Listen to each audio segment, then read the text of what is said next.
네, 하나님 말씀 같이 보도록 하겠습니다. 마가복음 12장 35절부터 37절까지 말씀입니다.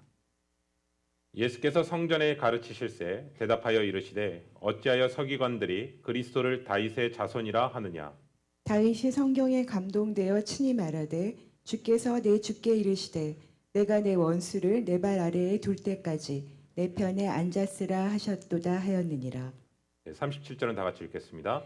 다윗이 그리스도를 주라 하였은즉 어찌 그의 자손이 되겠느냐 하시니 많은 사람들이 즐겁게 듣더라.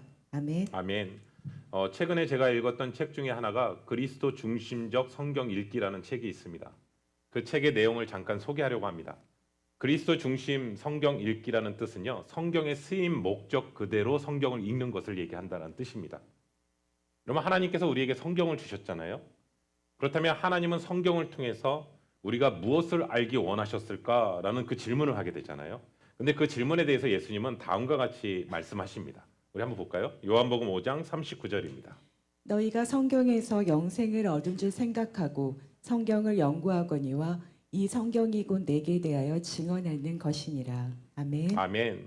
예수님께서는 성경 전체, 신약뿐만 아니라 구약 성경 전체 모두를 뭐라고 말씀하시냐면 모두 자신에 대해서 얘기하고 있는 것이다. 생각해보면 하나님의 말씀이 곧 예수님이시거든요. 그렇기 때문에 하나님의 말씀인 성경은 누구를 드러내고 있냐면 예수님을 드러내고 있다는 사실을 알게 됩니다.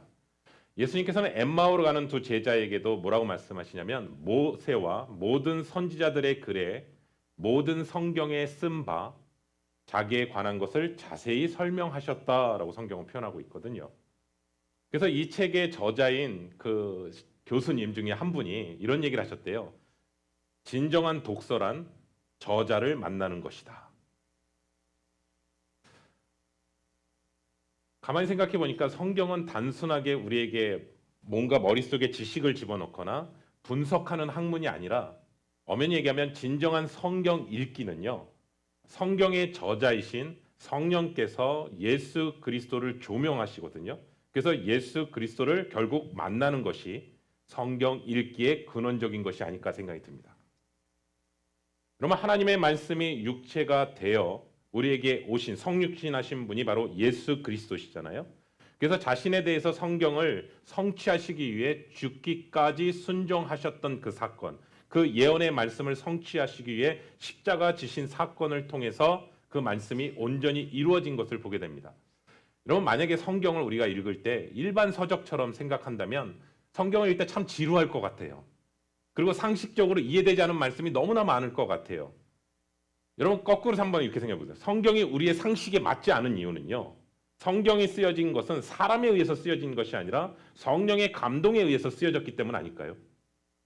그렇기 때문에 이 성경 말씀을 성취하시기 위해 하나님의 아들이신 예수 그리스도가 피를 흘리신 사건이었고, 또 결국은 이 성경을 지켜내기 위해서 역사를 보니까요. 이 성경을 지켜내기 위해서 많은 사람들이요. 피를 흘리기까지 했고요.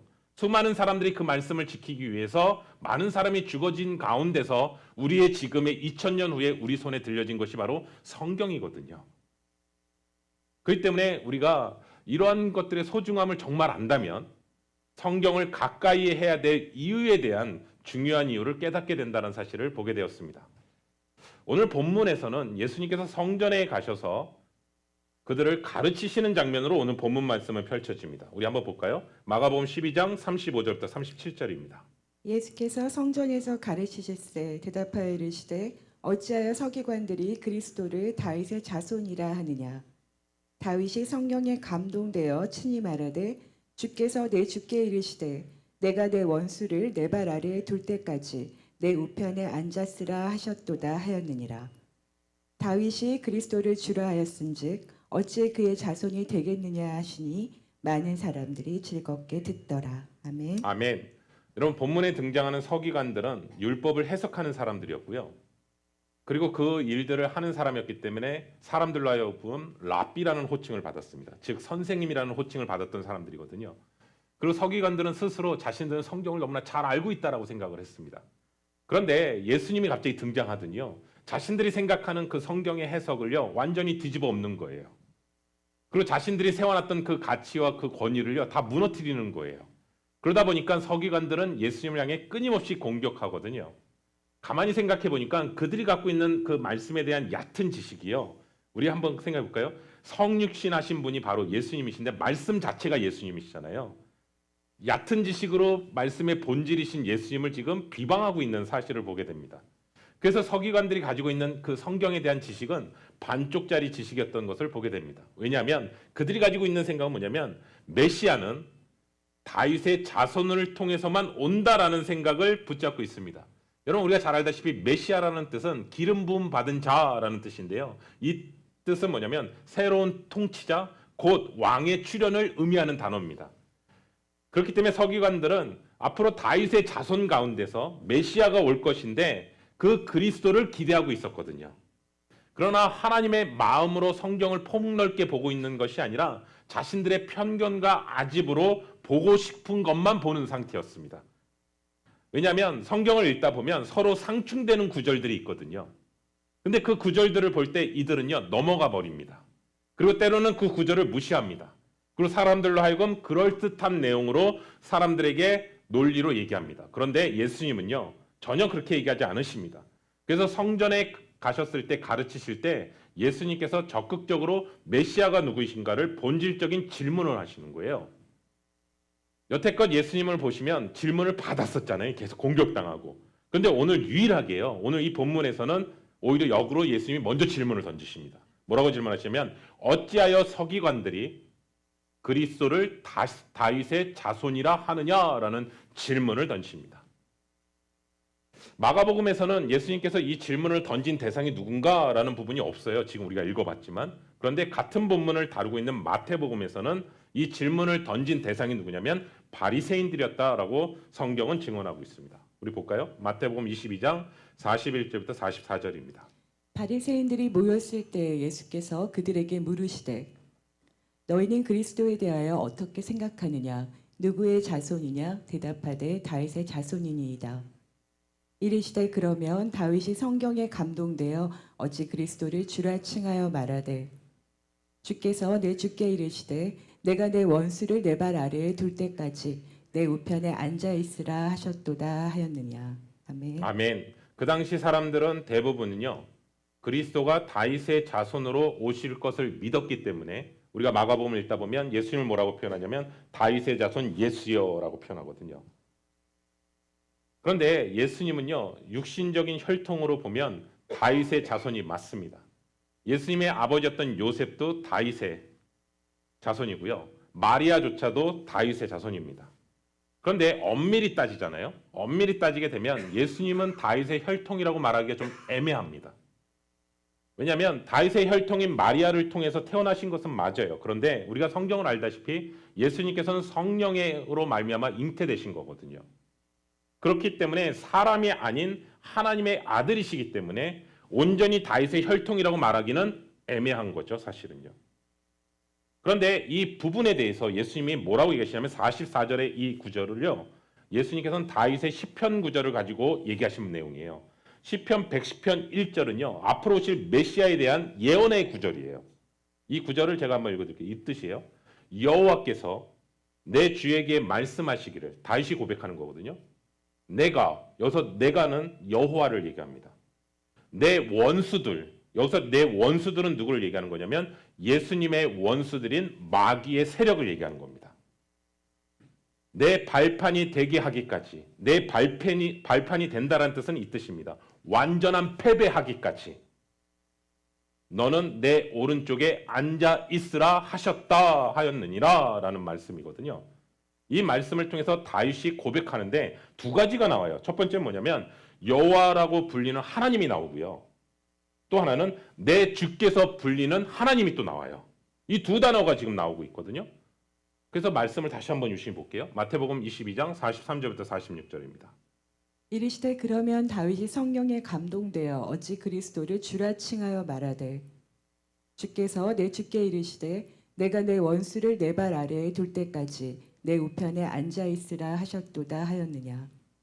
다윗이 그리스도를 주라 칭하였은즉 어찌 그의 자손이 되겠느냐 하시니 한마디도 능히 대답하는 자가 없고 그날부터 감히 그에게 묻는 자도 없더라. 아멘. 아멘. 때문에 예수님께서는 뭐라고 얘기하시냐면 그리스도가 다윗의 자손이라면 어떻게 다윗이 그리스도를 향해서 내 주라라고 고백할 수 있겠냐라는 거예요. 그러니까 여기서 주께서 내 주께 이르시되라는 표현을 하잖아요. 계속. 그러니까 여기서 던져지는 질문의 예수님의 핵심은 뭐냐면 이 뜻이에요. 만약 다윗이 성령의 감동을 받아서 장차 오실 메시아를 나의 주라고 불렀다면 어떻게 메시아를 다윗의 후손으로만 볼 수 있겠느냐라는 뜻이에요. 여러분 이해되시나요? 네. 이해되시죠?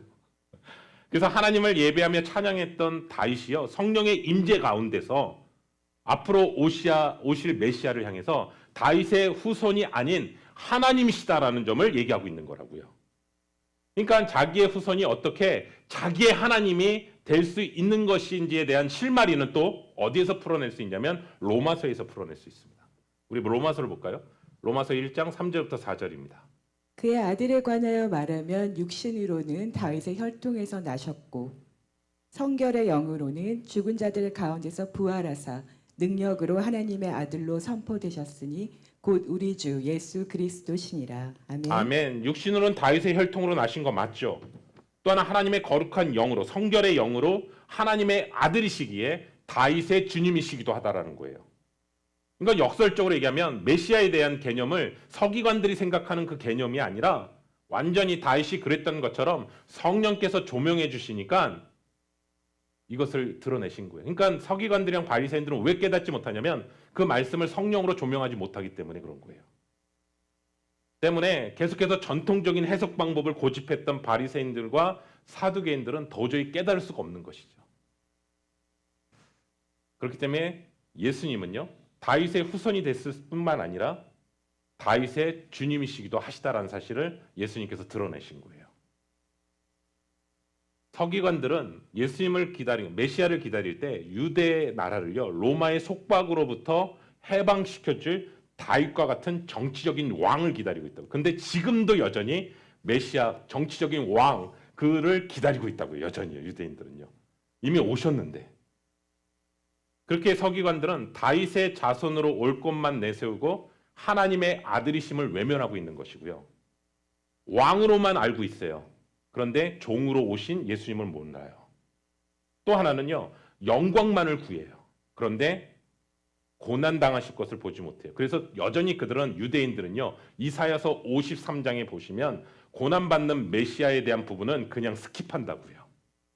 왜냐하면 자기들이 바라보는 그 메시아가 아니기 때문에요. 여기서 하나님을 아는 지식에 있어서 두 가지가 있다고 생각합니다. 첫 번째는 뭐냐면 하나님을 관해서 아는 지식입니다.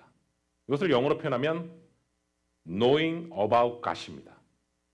이것은 어떤 의미냐면 설교를 통해서 하나님을 아는 거예요. 또 성경 공부를 통해서 신앙서적을 통해서 하나님에 대해서 이런저런 것들을 아는 거예요. 그런데 이것의 단점은 뭐냐면 하나님과 인격적인 교제는 없어요. 즉 하나님과 개인적인 교제 없이 지식적으로 하나님을 배우는 신앙이에요. 또 다른 것은 두 번째 뭐냐면 다른 어떤 매개체를 통해서 아는 게 아니라 한 다리 건너서 하나님을 아는 것이 아니라 내가 직접 체험하고 경험해서 하나님을 아는 것을 얘기합니다. 이것은 영어로 얘기하면 이렇습니다. knowing God입니다. 그러니까 하나님에 관해서 어떤 것을 전해 듣거나 하나님에 관해서 많이 아는 것을 얘기하는 지식이 아니라 하나님과 인격적인 교제. 인격적인 교제는 뭐냐면 지정의. 그것이 다 연결된 하나님에 관해서 알고 하나님에 대해서 묻고 또 하나님에 대한 그 말씀을 연구함으로써 가져지는 거예요. 다시 말하면 말씀을 묵상을 통해서 하나님을 사랑을 더 깊이 알아가고 누리는 거예요. 그런 가운데서 하나님께서 나에게 말씀하시기에 그 말씀 앞에서 내가 의지적으로 순종하는 자리까지 나아가는 상태를 얘기하는 거예요. 이런 과정을 통해서 하나님이 어떠한 분이신지를 아는 거예요. 그래서 성경을 읽다 보면 하나님을 정말 지식에 대해서 아는 사람들이 있고 하나님을 직접 체험해서 아는 사람들이 있다는 것이죠. 그렇기 때문에 내가 그동안 지식적인 그 부분을 통해서 알았던 분들이 계시다면 이 자리를 통해서 하나님을 인격적으로 알아가는 우리 귀한 시간이 되기를 예수 그리스도의 이름으로 축원합니다. 성경에서는 이렇게 얘기합니다. 하나님을 아는 일과 믿는 것에 하나가 되어 온전함을 이루어 그리스도의 장성한 분량에 이르기까지 나아가라라고 얘기하십니다. 제가 이번에 그 5년 만에 덴버를 2번 방문하게 됐습니다. 5년 만입니다. 5년 전에 한 번 방문했고요. 이번에. 근데 이번에 덴버 휴가가 어려웠었습니다. 왜냐하면 여러분 잘 알다시피 허리케인으로 인해서 전기가 들어오지 않은 성도님들도 계셨고 또 여러 가지 불편한 상황 속에 있는 성도님들이 먼저 계셔서 너무나 마음이 안타까웠고요. 두 번째는 교회도 장로님 댁이 결국 교회랑 연결되어 있기 때문에 전기가 들어오지 않았습니다. 그런데 여행 일정을 정하는 과정 가운데 하나님께서 감동을 주셨던 것은 꼭 만날 분이 있다라는 마음을 주셨거든요. 근데 마음대로 안 되는 거예요. 갑자기 이런 일들이 펼쳐지니까. 그래서 하나님 앞에 약속했던 건 뭐냐면 이렇게 기도했습니다. 하나님, 금요일 3시까지 전기가 들어오지 않으면 저는 안 갑니다. 그리고 예배를 드려야 되기 때문에 저는 가지 않겠습니다라는 기도를 했습니다. 그런데 이은영 전사님이 연락 오셔서 2시 50분에 전기가 들어오셨다고. 왜냐하면 전기가 들어와 있지 않는 가운데 저희 사택에 와 계셨었거든요. 그러니까 얼마나 힘든 시간들을 보내신지를 너무 잘 알기 때문에. 그래서 하나님이 가라는 사인으로 알고 또 성도님들 가운데서 여전히 전기가 안 들어오신 분도 있었지만 여러 가지 마음이 무거운 마음으로 덴버로 운전하면서 떠나게 되었습니다. 근데 또 저희 집이 전기가 또 다시 나갔어요. 그래서 어쨌든 출발해서 가게 됐죠. 운전하다 보니까 16시간이 걸리더라고요. 중간에 하루 자고요. 덴버로 이제 도착을 했습니다. 주일날이 됐습니다. 제가 5년 전에 그 예배를 참석했는데 그 한인교회거든요. 거기를 이제 참석하게 되었습니다. 성도님들이 너무 반가워하시는 거예요. 아마 저를 새신자로 보신 것 같아요. 우리 교회가 생각이 났습니다. 누가 새로운 사람이 확 막 이러잖아요. 이 마음이겠구나. 그리고 애까지 2명이 데리고 오니까 너무 좋아하시는 거예요. 그리고 거기 교회도 조금 연령층이 높으시더라고요. 그러니까 제가 좀 젊게 보이셨나 보죠. 그러니까 막 너무 좋아하시는 거예요. 막 자리 안내하시고. 그리고 이제 또 예배 때 거기는 이제 나중에 광고하니까 예배 드릴 때도 목사님 설교할 때도 아멘 막 이렇게 하니까 야, 좀 믿음 좋은 사람이 왔나 보다. 막 이러면 좋은 분위기 있잖아요. 그래서 제가 성도님들이 이런 마음이겠구나라고 했습니다. 5년 전에 설교를 저는 기억하거든요. 그때 목사님께서 설교하셨던 부분이 사도행전의 마게도냐 환상을 얘기하시면서 성령의 이끌리심을 받는, 성령의 인도함을 받는 부분에 대해서 말씀을 나누셨는데 이번에 참석했을 때는 예레미야 32장을 얘기하시면서 슬프도소이다 하나님, 그러면서 자신의 예레미야 마음 가운데 가장 힘든 부분들을 주님 앞에, 하나님 앞에 토해내는 장면으로 시작되는 본문이었습니다. 그래서 그 설교를 이렇게 들으면서 저도 예배자로서 예배 설교를 듣는 가운데 이 말씀에 대해서 다시 한번 좀 생각하게 됐어요. 하나님 앞에 슬픈 마음으로 나아갈 때 오히려 예레미야는 하나님과의 친밀함을 누리고 있습니다. 사랑하는 성도 여러분, 한 분 한 분 여러분이 이 자리에 앉아 있는 여러분의 마음에 여러 가지 상태가 있을 텐데 여러분의 있는 그대로의 모습으로 하나님 앞에 나아가시길 바랍니다 하시면서 말씀을 전해주시면서 너무 좋더라고요. 그런데 그 얘기를 하시다가 이제 말씀을 하시다가 자신이 삶에 체험했던 얘기를 하시더라고요. 한국에 계셨을 때 자신의 아버지가요, 길을 가시다가 심근경색으로 갑자기 쓰러지신 거예요. 그래서 주변에 있는 분들의 도움으로 병원에 급하게 들어가시게 된 것이죠. 근데 그 소식을 이 목사님이 듣고 병원에 찾아갔는데 아버님이 의식불명 상태인 거예요. 첫날은 하나님 우리 아버지 회복시켜 달라고 그렇게 기도를 했대요. 근데 여전히 하루, 이틀, 3일이 지나도 아버님이 전혀 깨어나질 기미가 보이지 않는 거예요. 그래서 하나님 아버지를 회복시켜 달라는 기도 대신에 이제는 그 기도를 대신에 이런 기도했대요. 아버지가 하나님의 나라 갈 텐데 저와 이별하기 전에 한 번만 대화를 하게 해주세요. 그게 그 목사님의 기도였대요. 그러면서 울먹이시면서 얘기하시대. 그때 장면을 생각하시면서. 근데 결국은 아버님은 깨어나지 못하시고요. 하나님의 나라로 가시게 되었대요. 근데 그 사건을 통해서 목사님이 너무나 괴로운 거예요. 하나님 앞에 너무나 섭섭하기도 하고, 하나님 제가 아버님이 깨어나게 해달라고 기도한 것도 아니고 마지막 이별 속에서 마지막 대화라도 해보게 해달라고 했는데 하나님은 왜 내 기도를 들으시지 않느냐고. 그래서 하나님에 대해서 너무나 섭섭하고 힘든 마음이 생기셨다고 얘기하시더라고요. 그런데 시간이 지난 후에 깨닫게 된 것이 있었다고 합니다. 그것은 뭐였냐면 아버님의 평생 기도 제목이 뭐였냐면 오랜 병상을 통해서 하나님의 나라 가지 않고 한 번에 하나님의 나라 가게 해달라고 오랫동안 아버님은 기도하고 계셨다는 거예요. 아마 자식들에게 어떠한 짐을 주고 싶지 않은 마음도 있으셨을 거라고 생각이 들어요. 그래서 그 목사님이 이런 얘기를 하시더라고요. 자신의 기도는 들어주시지 않았지만 하나님께서 아버지의 기도는 들어주셨다고. 그것을 깨닫게 되니까 하나님에 대한 섭섭한 마음이 사라지게 되었다라는 얘기를 하시더라고요.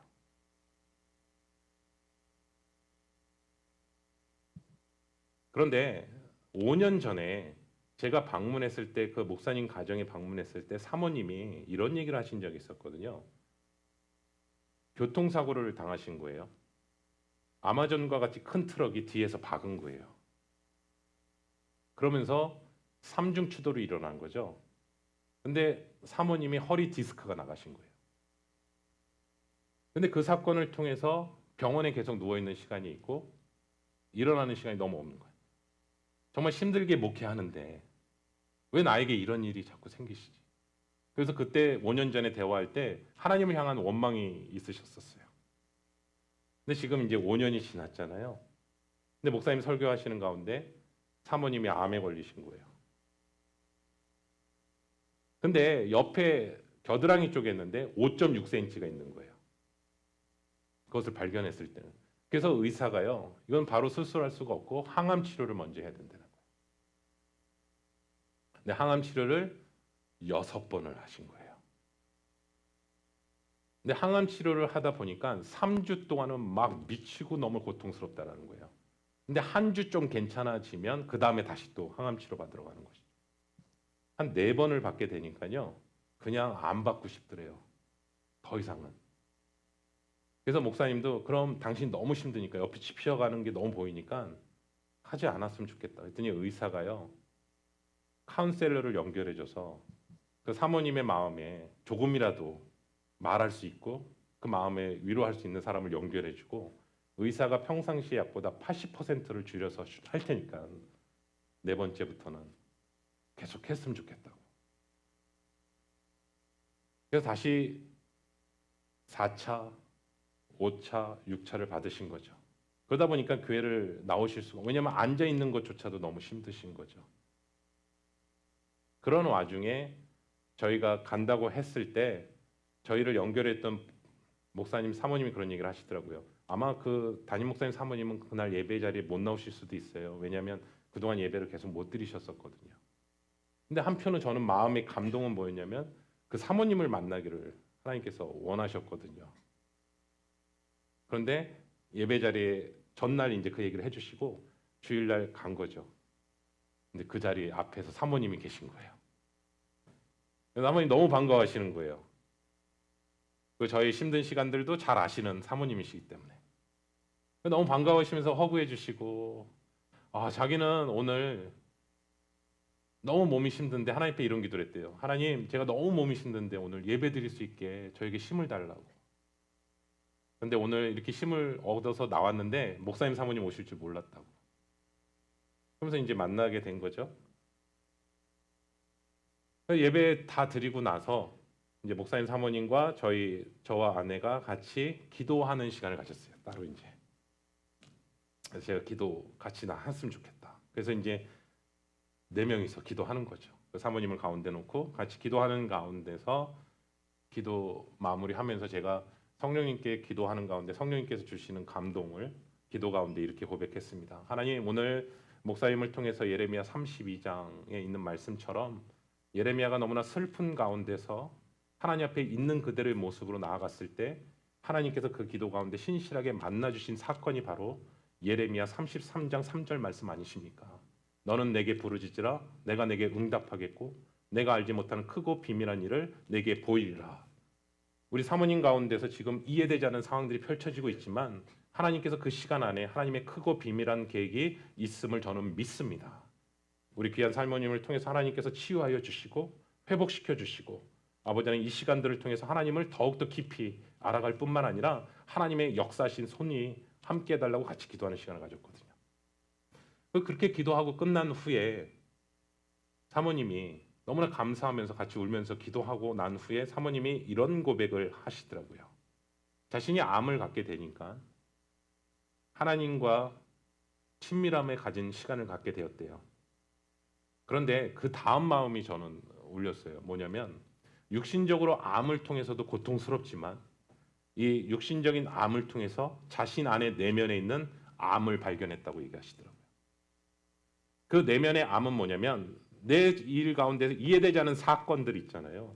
그 사건들을 통해서 원망하고 낙심하고 불평했던 자신의 마음속 깊이 뿌리 잡고 있는 그 내면의 암들을 하나님께서 보게 하셨고 이번 일을 통해서 육신적인 암뿐만 아니라 내 내면에 있는 암도 회복시켜 달라라는 그것을 보게 하신 사건이었기 때문에 저는 오히려 이 암이 저에게 있어서는 하나님의 시선과 하나님의 마음을 알 수 있는 시간이었습니다. 그 고백을 하면서 이런 마음이 들었어요. 아, 사모님의 하나님, 사모님의 나의 하나님을 발견하는 시간이었고 그 시간을 통해서 교회 공동체가 흘러가며 함께 세워져 나가는 시간이 되겠구나라는 마음을 하나님께서 주시게 되었습니다. 여러분, 그렇기 때문에 이 고백을 통해서 제가 다시 한번 깨닫는 것은 하나님을 깊이 아는 일과 믿는 일에 집중해야 된다는 사실을 보게 되었습니다. 여러분, 하나님을 떠났던 이스라엘 백성들에게 하나님께서는 호세아 선지자를 통해서 다음과 같이 선포하시거든요. 볼까요? 호세아 6장 3절입니다. 그러므로 우리가 여호와를 알자, 힘써 여호와를 알자. 그의 나타나심은 새벽빛같이 어김없나니 비와 같이 땅을 적시는 늦은 비와 같이 우리에게 임하시리라 하니라. 아멘. 아멘. 우리가 하나님을 알아야 되는 것에 대한 부분들을 호세아 선지자는 뭐라고 하냐면 하나님을 아는 것에 끝나는 것이 아니라 힘써 여호와를 알자라고 얘기하고 있거든요. 힘써 여호와를 알자. 여러분 가만히 돌아보니까요. 기도와 찬양과 말씀이 같이 묶어져 있는 모든 것들이 함께 있는 것이 뭐냐면 예배입니다. 아멘이십니까? 예배 가운데 하나님의 성령의 역사심도 있지만 하나님을 향한 믿음도 회복되는 자리가 바로 예배의 자리입니다. 그렇기 때문에 우리 믿음의 선배들은요 예배에 목숨을 걸었습니다. 가만히 보니까 이유가 있어요. 왜냐하면 예배 가운데 가장 방해하는 것은 사단이거든요. 왜냐하면 어떠한 사람이라도요 하나님 앞에 예배로 나아가고 하나님의 임재를 갈망하는 자는요 하나님의 역사심이 임하거든요. 그의 마음 가운데 사단으로부터 눌려 있었던 것들이 떠나가게 되거든요. 그래서 저는 여러분들이 거룩한 부담을 하나 더 드리고 싶어요. 뭐 어떤 부담이냐면 하나님, 내가 이 예배드리는 이 시간에 하나님의 임재를 경험하지 않고서는 제가 이 자리를 떠나지 않겠습니다. 이것이 바로 하나님의 임재를 갈망하는 마음의 자세 아닐까요? 예. 이번 휴가 가운데 제가 가장 많이 한 것이 있습니다. 뭐냐면 운전입니다. 돌아보니까 48시간을 했습니다. 덴버로 갔다가요, 유타로 갔다가요, 아리조나로까지 갔었습니다. 네. 그런데 운전하면서요, 하나도 안 피곤했습니다. 아, 정말요? 예. 피곤했으면 저 이 자리에 없겠죠. 그런데 운전하면서 그 시간 가운데서 좋았던 것은 뭐냐면 기도할 수 있는 시간이었습니다. 아이들은 참 이기적이라는 생각을 했습니다. 차만 타면 잡니다. 너무 해맑게 잡니다. 그런데 이렇게 기도하는 가운데서 하나님 앞에 기도하는 그 부분이 뭐였냐면 하나님, 정말 하나님을 더 깊이 알기를 원합니다. 하나님, 정말 성령의 지배를 받기를 원합니다. 성령의 다스림을 받지 않고서는 정말 안 될 것 같습니다. 하나님. 그런 기도를 참 많이 했거든요. 그런데 그 기도를 하는 가운데 하나님의 말씀이 생각나게 하시더라고요. 성령의 지배를 많이 다루는 성경이 사도행전이잖아요. 근데 사도행전을 유심히 한 장 한 장 이렇게 생각하면서 아, 맞구나. 성령의 다스림을 받는다라는 것은요. 성령의 개인주의로 빠지지 않는다라는 거예요. 왜냐하면 성령을 통해서 구원받잖아요. 그럼 그 구원이 개인 구원으로 끝나지 않아요. 내 옆에 있는 가족에게 흘러갑니다. 그리고 그 가족에서 이웃에게 흘러갑니다. 그리고요, 더 파격적인 건 뭐냐면 민족을 뛰어넘습니다. 그런데 왜 성령에 대해서 우리가 편협된 생각을 갖고 있냐면 개인의 목적에만 붙잡고 있기 때문이에요. 근데 성령은요 공동체적으로 흘러가게 하세요. 아, 그렇구나. 내가 성령의 지배를 받는 것은 나 개인으로 끝나는 게 아니라 내 가족에게, 내 이웃에게, 우리 공동체에게, 더 나아가 민족을 뛰어넘는 것이구나. 그 부분에 대한 마음을 하나 깨닫게 되었고요. 두 번째는요. 운전을 하다 보니까 제가 예수 그리스도를 믿기 전부터의 시간들을 하나하나 이제 생각하게 됐거든요. 예수를 만났던 사건들, 또 예수님께서 주셨던 은혜의 사건들을 생각하다 보니까 여러분 그거 아세요? 여러분도 그러시잖아요. 그 사건을 막 생각하면 막 가슴이 뜨거워지는 거예요. 그렇죠? 막 뜨거워져요 마음이. 아, 내가 예수님께서 이렇게 역사하셨지, 예수님 이렇게 만났지, 막 너무 좋아요. 그런데 여러분 여기서 또 하나 체험했어요. 뭐냐면 갑자기 마음이 계속 이렇게 뜨거운데요, 싹 사라지게 하셨어요. 갑자기. 그리고 뭐라고 마음에 감동을 주셨냐면, 과거에 경험했던 하나님의 은혜만 기억하지 말고 현재 예수님과 함께하는 하나님의 은혜로 나아가라고. 그 부분을 너무 강하게 딱 얘기하면서 과거의 시간을 딱 잘라내시더라고요. 아, 너무 과거에 내가 취해 있구나, 은혜에. 지금의 은혜로 깊이 나아가지 못하고 있구나. 그러다 보니까 그 부분을 하나님께서 딱 치시더라고요. 그러면서 누가복음 2장 52절 말씀을 딱 주시면서 뭐냐면, 예수님께서 키가 자라매 지혜도 자랐다라고 말씀하시거든요. 육신적인 것뿐만 아니라 영적인 것도 깊이 자라가는 그 과정에 대해서 말씀하시면서, 아, 그렇구나. 우리가 하나님을 체험하는 깊이도요, 계속해서 발목, 신앙의 깊이 은혜만 체험하는 것은 끝나는 것이 아니라 이제는 허리까지 가셔야죠. 발목에 체험하셨던 분들은 허리까지 가셔야죠. 그리고 허리에 체험하셨던 분들은 우리의 온몸이 잠기는 것까지도 나아가셔야 되죠. 그렇기 때문에 우리의 언어 가운데 계속해서 하나님의 은혜에 과거의 시간에 계속 머물러 있다면 우리의 신앙은 더 앞으로 나아가는 하나님의 은혜로 나아가지 못한다는 것을 분명히 말씀하고 계시더라고요. 사랑하는 성도 여러분, 이 은혜는요, 저 개인에게만 주신 것이 아니라 사랑하는 우리 형제 사랑 공동체 한 분 한 분에게도 주신 말씀이라고 저는 믿습니다. 예, 그래야 회복을 넘어 부흥으로 가죠. 회복이라는 시간의 통에만 계속 머물러 있으면 그 다음으로 가지 못하는 것이죠. 하나님께서는 이렇게 분명히 말씀합니다. 아브라함의 하나님이요, 이삭의 하나님이요, 야곱의 하나님이요. 저는 하나 더 할까요? 나의 하나님이요. 하나님은 죽은 자의 하나님이 아니라 지금도 살아계시고 역사하시는 하나님이십니다. 그래서 저는 오늘 우리 귀한 성도님들에게 이 말씀을 다시 한번 떠났습니다. 어제보다 오늘의 시간이 하나님의 은혜를 더 깊이 알기 소원합니다. 과거에 주셨던 은혜보다도 지금의 이 은혜의 시간이 더 깊어지기를 원합니다. 그런 마음으로 갈 때 더 이상 knowing about God이 아니라 knowing God으로 하나님을 깊이 알아가는 시간이 되길 소원합니다.